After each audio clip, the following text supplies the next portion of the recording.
Assalamualaikum warahmatullahi wabarakatuh.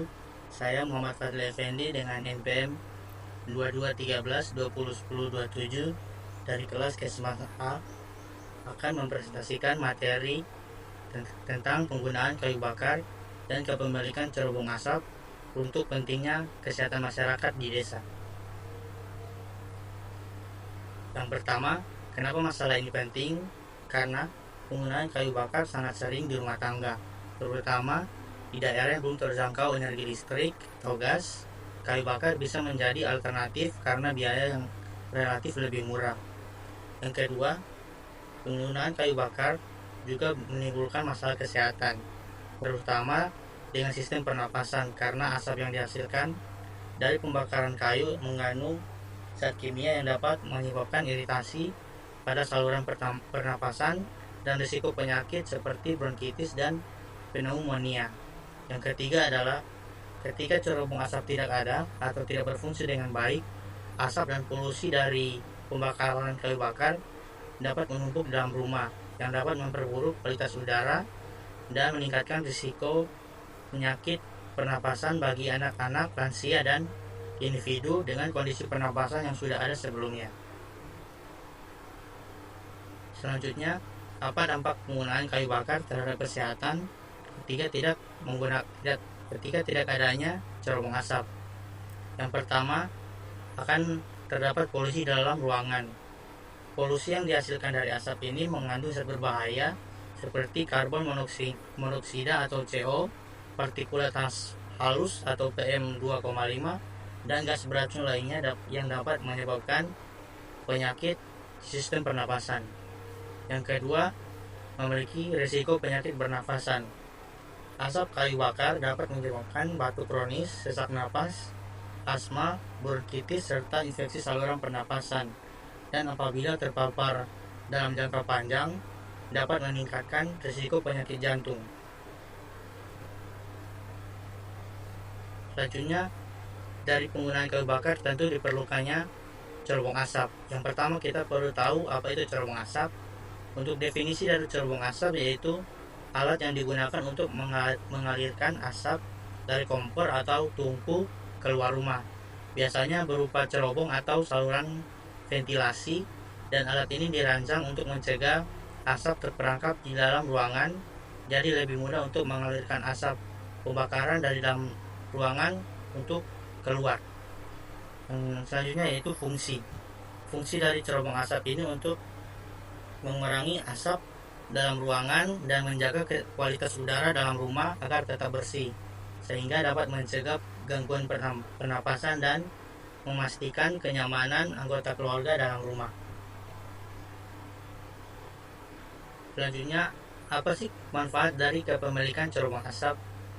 Yang pertama yaitu cerobong asap membantu mengalirkan asap keluar, mengurangi risiko gangguan pernapasan dan penyakit akibat paparan zat berbahaya dalam ruangan. Yang kedua yaitu untuk meningkatkan kualitas udara.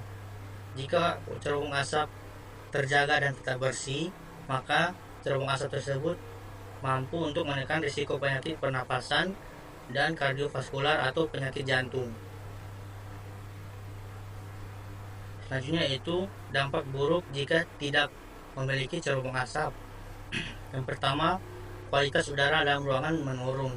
Jadi jika tanpa cerobong asap, asap akan terperangkap dalam rumah dan dapat meningkatkan polusi udara dalam rumah tangga yang dapat menyebabkan penyakit infeksi saluran pernapasan. Yang kedua, dapat mengganggu kesehatan paru-paru dan jantung. Jika dalam jangka panjang terpapar asap, dapat memperburuk penyakit paru-paru kronis dan dapat meningkatkan risiko penyakit jantung. Hasilnya yaitu solusi dan langkah mengurangi dampak polusi kayu bakar. Yang pertama, membakar api yang bersih dan lebih panas dengan udara yang cukup, yang berguna untuk mencegah asap pembakaran yang buruk dari cerobong asap. Yang kedua yaitu jangan membakar kayu yang dicat, kayu yang diolah, papan artikel, atau sampah lainnya karena dapat menyebabkan polusi udara yang sudah tercampur dengan bahan kimia dari kayu-kayu tersebut. Yang ketiga yaitu dengan menjaga perapian dan kompor tetap terawat dengan baik untuk meningkatkan aliran udara dan mengurangi emisi. Dan yang terakhir yaitu menyimpan kayu bakar di tempat kering atau tertutup dan jauhkan dari tanah agar tidak basah.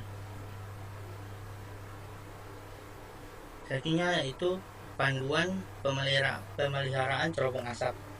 Yang pertama, memeriksa cerobong asap secara berkala untuk memastikan tidak ada sumbatan seperti debu dan kotoran lainnya pada cerobong asap. Yang kedua, membersihkan setidaknya 2 kali dalam setahun untuk menghilangkan residu pembakaran. Yang ketiga, memperbaiki jika terdapat kerusakan pada cerobong asap untuk mencegah kebocoran asap. Dan yang terakhir, dengan memasang penutup atau filter di bagian cerobong untuk mencegah benda asing seperti daun-daunan masuk ke dalam ruangan. Selanjutnya itu langkah sederhana untuk hidup sehat bebas asap. Yang pertama, sudah pasti dengan memasang cerobong asap ya, agar berfungsi untuk mengalirkan asap pembakaran keluar ruangan. Yang kedua, menggunakan kayu yang bersih dan kering untuk mengurangi produksi asap berlebihan saat pembakaran. Yang ketiga, melakukan pembersihan secara berkala untuk mencegah penyumbatan yang dapat meningkatkan polusi udara dalam ruangan. Yang keempat, memberikan edukasi kepada keluarga dan tetangga dengan menyebarkan informasi penting agar banyak keluarga yang hidup sehat bebas asap. Baik, dari materi tadi dapat disimpulkan bahwa penggunaan kayu bakar tanpa cerobong asap dapat menyebabkan masalah kesehatan serius jika asap terperangkap dalam rumah dan dapat mengakibatkan gangguan pernapasan dan penyakit kronis seperti asma atau bahkan kanker paru-paru. Yang kedua, cerobong asap sangat penting untuk menjaga kualitas udara dalam rumah dan mencegah penyakit. Cerobong asap membantu mengalirkan asap keluar rumah hingga mencegah penumpukan polutan udara yang memicu gangguan pernapasan dan penyakit kronis. Sekian materi dari saya ucapkan terima kasih. Assalamualaikum warahmatullahi wabarakatuh.